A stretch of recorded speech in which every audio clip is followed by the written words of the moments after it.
Со години жителите од каменичкото село Костин Дол имаат огромен и за нив нерешлив проблем. Електричната енергија која редовно ја плаќаат не можат и соодветно да ја користат, зашто напонот е преслаб за нормален живот и потрошувачка.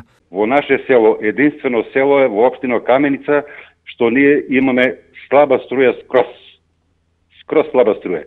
Само во последните 6 години овдешните жители помош побарале од сите, но досега решение на проблемот не добиле.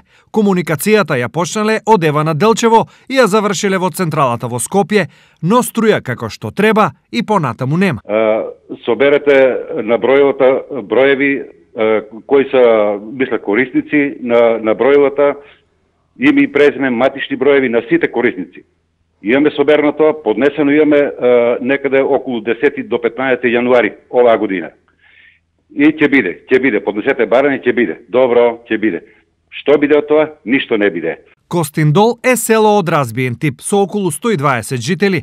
Карактеристично е по тоа што животот овде се враќа, зашто има уредена инфраструктура.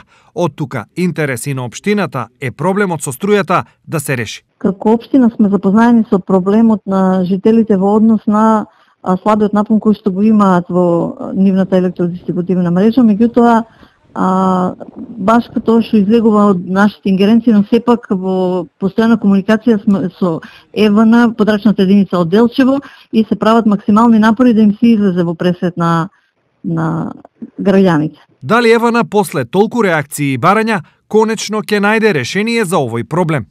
Експертите на електродистрибуција го имаат разгледано барањето на жителите од селото Костиндол. Селото е веќе дел од програма за реконструкција и модернизирање на дистрибутивната мрежа на Евана Македонија. Се работи за село со многу мал број на жители кои активно живеат таму, односно 2-3 семејства, а поретко го посетуваат и дел од жителите кои се иселени. Активните жители имаат стабилно снабдување со електрична енергија. Послаб напон се појавува во одредени временски интервали од денот, и тоа кога иселените жители се враќаат во селото. Кога сево ова ќе се реализира, конкретни податоци нема, но од нормализирање на состојбата со електричниот напон зависи не само сегашниот квалитет на живот на Костиндол, туку долгорочно гледано и неговиот опстанок.